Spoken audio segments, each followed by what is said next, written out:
Once upon a time, in a village where morning chants from roosters were the alarm clocks and gossips were served hotter than breakfast, there lived a girl whose name carried more pain than pride. Her name was Ruth. She was the last born in a family of 4 children, 2 boys, 1 girl, and then her.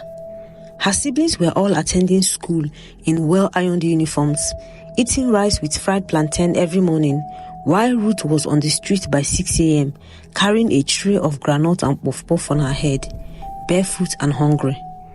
Nobody ever explained why. Her brothers, Chidi and Nonso, were the village boys everyone admired, strong, loud, and proud. But under their well-starched shirt was wickedness that only Ruth knew. Her sister, Chisom, the only girl before her, was softer, a different kind of soul, the only one who gave Ruth leftover beans at night or small pieces of akara tucked inside her wrapper. But her mother was a woman carved from stone. She had a sharp tongue and a heavier hand. The way she looked at Ruth, you would think the girl had killed her first child. There was no warmth in her embrace. In fact, there were no embraces at all, just instructions and insults. Why are you standing there like a useless log of wood? Can't you walk faster, or should I remove your leg and carry it for you? You are the only thing that entered this house and added no value. Food was sweet before you came. Ruth didn't understand. She was just a girl. She scrubbed pots till her fingers turned white, hawked in the sun till her feet swelled, and cried quietly at night beside the fireplace where they kept the yam pails. She had no mattress, just a mat, no school bag, just a plastic bowl. And worst of all, no answer to why she was being treated this way. As she hawked her puff-puff from one compound to the next, the village women would whisper, "Now wow, that girl is always outside. Doesn't she go to school?" "Which school?" "That one that is growing like a stray goat." "But isn't she the same Mama Ruth's daughter?" Daughter or house girl, I'm not even sure. Even the children would mockingly ask her, "Auntie Puff Puff, did you forget your uniform again today?"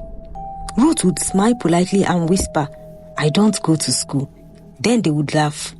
One day, her brother Nonso met her in the middle of the road with her tray nearly empty.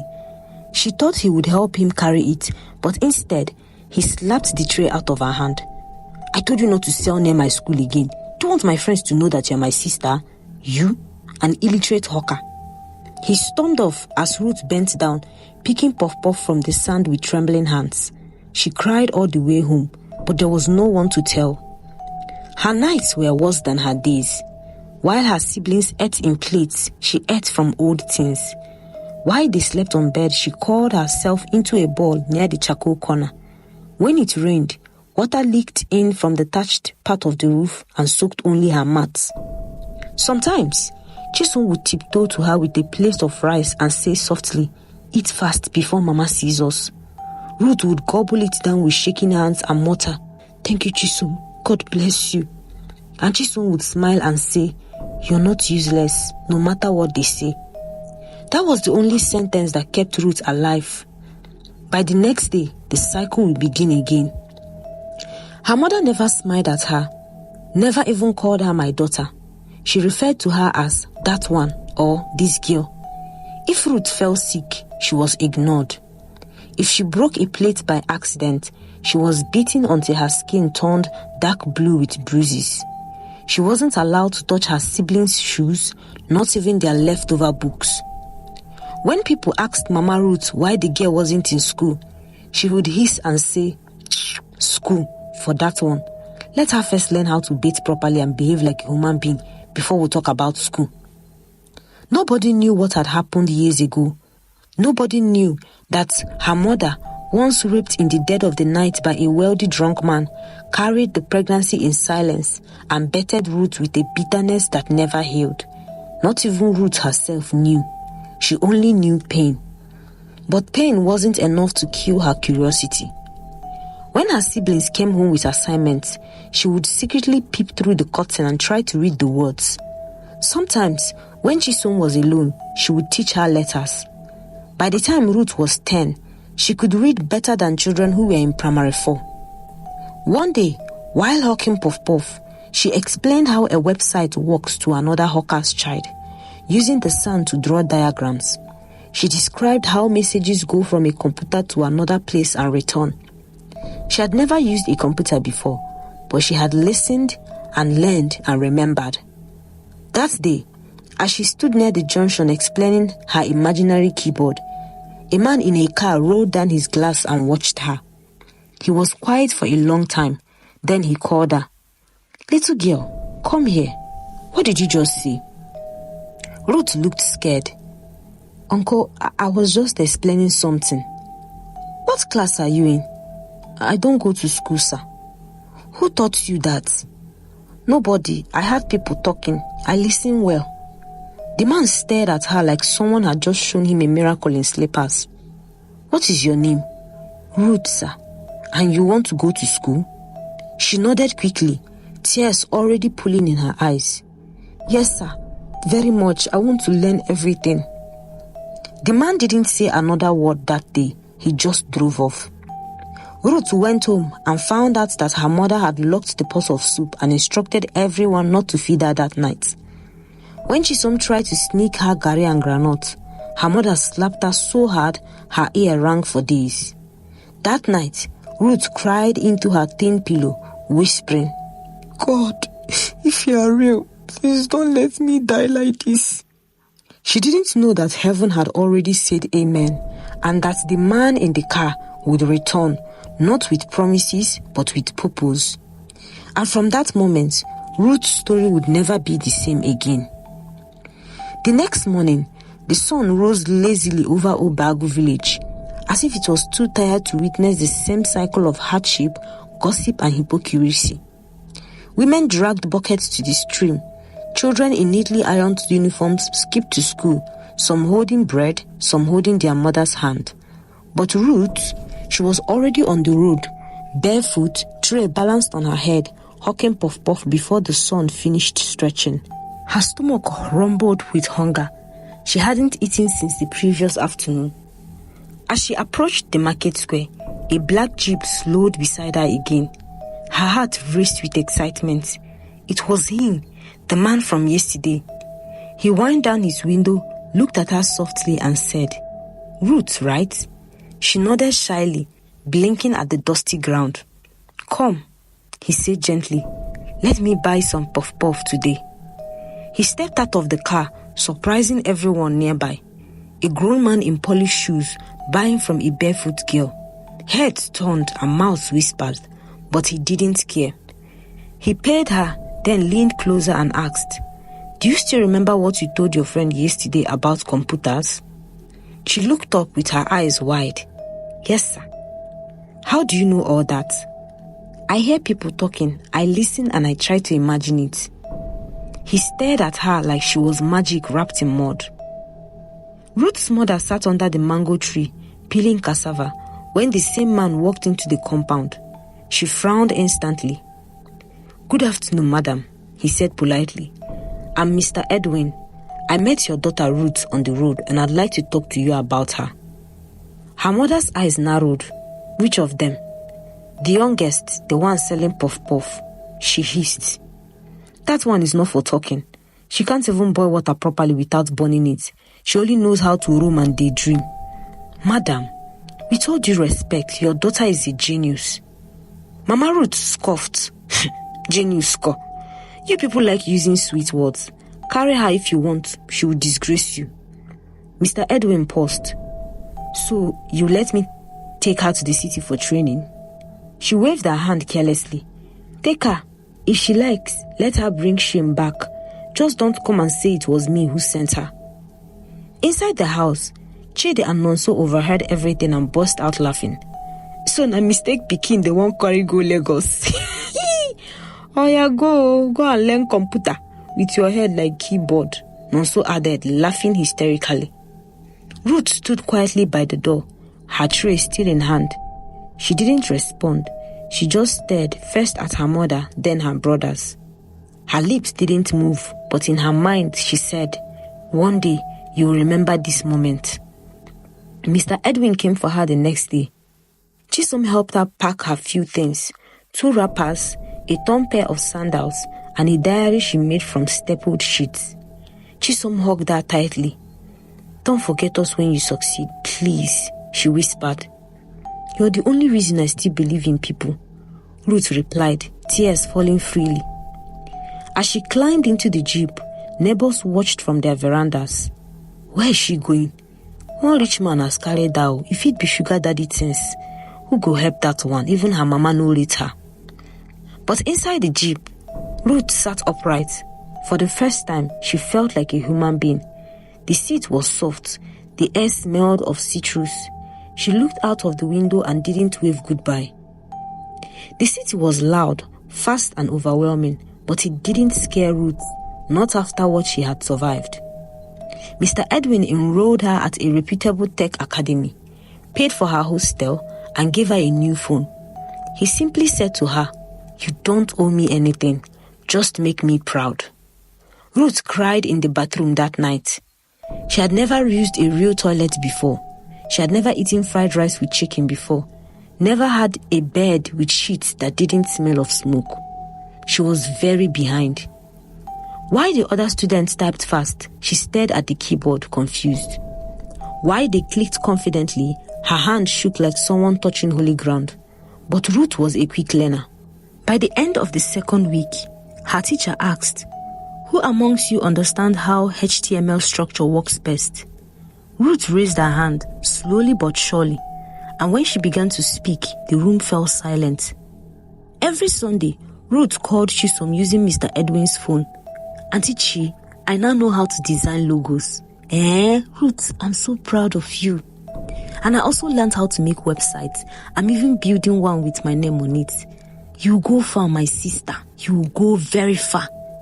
Chisom would hang up and wipe her tears with the edge of her wrapper, praying, "God, if Ruth eats well and sleeps well, my heart is at peace." Mama Ruth still acted as if she had no last child. "She will come back soon. Life would teach her," she would mutter. But whispers had begun. "Did you hear Ruth is in Lagos learning computer? They say she now wears trousers and carries bag like Madame." Ruth. Mama Ruth's Ruth. Exactly. Nonso dropped out of school and spent his days chasing betting slips.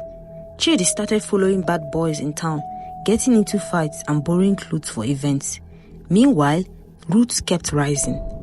Barely a year into her training, she built a website for a Nigerian brand in the UK and earned her first $700. She screamed when the alerts came in. She ran to Mr. Edwin's house, showed him the screen and jumped into his hands. "It's happening, sir. I earned this with my brain." It's only the beginning, Ruth. Canada is next. An international tech startup in Canada offered her a remote internship with training, visa sponsorship, and $30,000 month contract after the first quarter. When the visa was approved, Ruth packed her things with tears in her eyes. She bought a brand new smartphone and used it to call Chisom one last time before leaving Nigeria. "Chi, I made it. I really made it." "Ruth," Chisom said, already crying, "you were never a mistake." "Tell Mama," Ruth said with her voice trembling, "that I'm going somewhere her hatred cannot reach me." As the plane lifted, Ruth looked down at Nigeria from her window seat and smiled. Behind her were the hunger, insults, flogging, mockery and tears. Ahead of her was peace and purpose. Meanwhile, back in the village, Mama Ruth sat alone at the backyard, overhearing neighbors whisper. "That's her daughter Ruth. We saw her on Facebook. Oh. Her tech firm put her on their page. Oh. She even gives scholarship to some street children." Mama Ruth shifted in her chair, fingers trembling, and for the first time in years, she began to feel something she had buried long ago, regret. The village was quiet that afternoon, unnaturally quiet.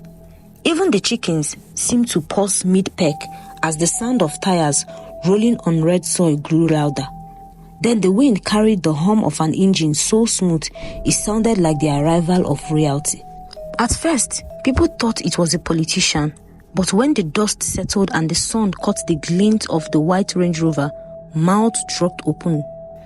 Out stepped a woman, tall, elegant, skin glowing like she had been living beside angels.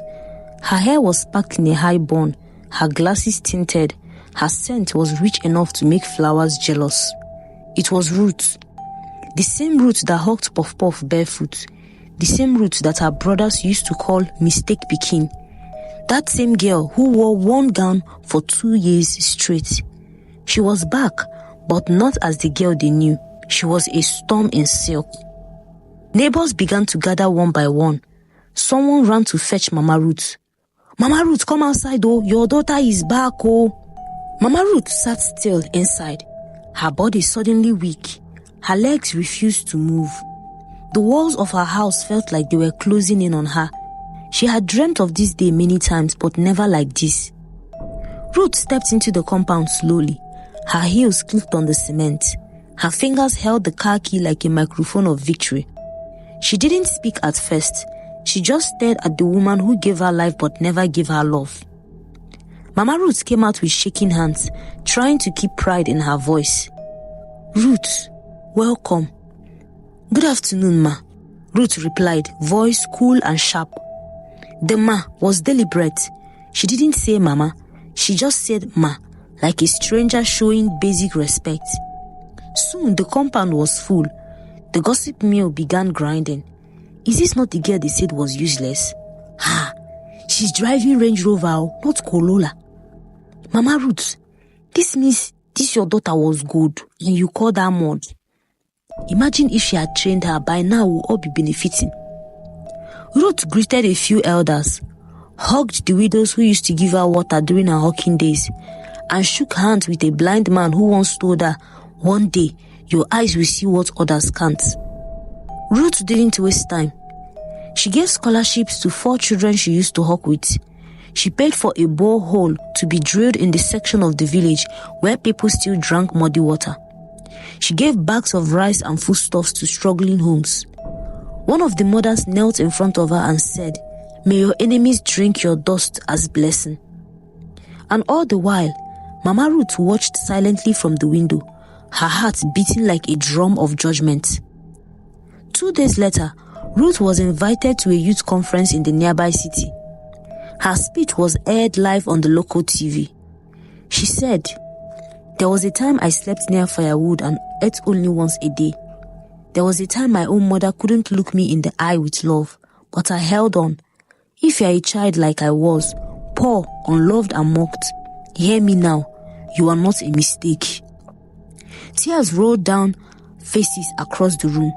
Even the host couldn't speak for a few seconds. The next day, villagers repeated her words like scripture. Back home, Nonso collapsed at a football field. He was rushed to the hospital and the diagnosis showed kidney failure. Urgent surgery was required and it was going to cost 10 million naira. The family panicked. Chidi cried in a corner, murmuring, we are finished, unless Ruth helped us. Chisom said nothing. She just wiped her eyes and went to make a call. She drove in again, in the same car with the same grace, but this time the air was heavier. Mama Ruth came out, looking thinner, older and broken. She tried to speak but broke down in tears. Ruth stood still and asked her, you wanted to see me? Mama Ruth dropped on her knees and said, I don't deserve your kindness, but I want to tell you something. Go on, Ruth said coldly. You were not your father's child. Ruth blinked. What? I was raped by a rich man the night I was coming back from vigil. I was ashamed and I didn't tell your father. When I found out I was pregnant, I lied to protect my marriage. When you were born, I couldn't love you. Every time I saw your face, I saw that night, I carried guilt and shame and I poured it on you. You became the outlet for my pain, and for that, I am sorry. Ruth's hand shook. Her chest rose and fell like waves crashing in a storm. She stepped closer, her face tight with rage and sorrow. So I suffered. I hawked, I starved, I slept in cold corners. I cried, I bled, and I broke because of a secret I never asked for. Tears began to fall, but her voice didn't crack. I was the punishment for your silence. I was the price for a night you didn't curse. You watched me cry every night and you never said why. That was not motherhood, that was wickedness. She turned to leave. Mama Ruth reached out. Ruth, please. But Ruth didn't stop. I forgive you, she said without looking back, but I will never forget. She opened the car, entered and slammed the door. The silence in the compound was louder than any scream. The next morning, a courier delivered an envelope. Inside was a check of 10 million naira for Nonso surgery and a flight ticket to Canada in Chisom's name. A handwritten letter that read, "This is the only good I can do for people who nearly crushed me. I forgive you, but I will never return." The letter went round in the village. People gathered at Mama Ruth's gate again, but this time they didn't whisper, they laughed bitterly. So the daughter she cursed is now the one giving out visas. This is what happens when wickedness drinks water and forgets the truth. Chisom is flying to Canada while her brothers will roam around without slippers. Mama Ruth sat on a wooden bench under the mango tree, holding the letter close to her chest, her shoulders shaking with sorrow. "Ruth, I'm sorry," she whispered into the wind. But Ruth was long gone, and this time she wasn't coming back. Snow had just begun to fall when Chisom stepped out of the airport in Toronto. She paused, her breath catching in her chest. Then she saw her sister Ruth, dressed in warm camel coats and boots hugging her legs, standing tall with quiet confidence. They embraced tightly. "Welcome home," Ruth whispered. "I never expected this," Chisom said, her voice trembling. "You showed me love when no one else did. You deserve more." That night, Chisom wept into her pillow. Ruth prepared hot chocolate and laid out new clothes and a small notebook titled, "Your Dreams Matter." Ruth's name soon lit up headlines, from Puff Puff to Powerhouse. She granted interviews, launched an NGO, the Ruth Initiative, providing free tech training to poor girls across Nigeria. She was invited to speak at global conferences. She used her platform to empower and not to show off. In every interview, she said, "Pain raised me, hunger trained me, but grace gave me the mic." Back in the village, Mama Ruth aged rapidly. Her sons became burdens. Nonso was idle and angry. Chidi was a neighborhood drunk. Gossip brewed like firewood smoke. "Imagine if she was my daughter. I'd be living in a mansion by now," the women said. "My dear, Mama Ruth raised 2 mouthpieces and rejected a miracle," others said. Ruth returned to the village 2 years later, this time with purpose. She built a tech center and named it Chisom's House. A borehole followed. Scholarships were handed out. Her mansion rose not far from Mama Ruth's house, but she didn't stay there. She stayed in a guest house run by a widow who once gave her food. The borehole gates bore gold letters. "Let those who were rejected drink freely. Ruth." One evening, Ruth passed her mother's house. Her mother, frail but alive, stood at the gate. "My daughter," she called softly. The car slowed. Ruth lowered her window. "You had a daughter once," Ruth said. "You lost her. Now the world has her." Mama Ruth wept. The next week, a courier arrived at Mama Ruth's house. Inside was an envelope with a check for 2 million naira and a short notice. "This is not for what you did. It's for what you would become if you tried again." Mama Ruth fell to her knees crying. With that money, she opened a small provision shop. Her neighbors began to respect her again. They still whispered, but their whispers became softer. Chisom was now in Canada. She thrived in the fashion industry. Within 2 years, she returned to Nigeria and built a bungalow for her mother and siblings. She taught her brothers humility, made them work for her, and gradually the family changed. Not perfect, but grateful.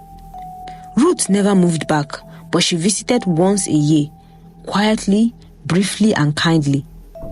One day, as she spoke to young girls at Chisom's house, she said, Forgiveness doesn't mean forgetting. It means freeing yourself to fly.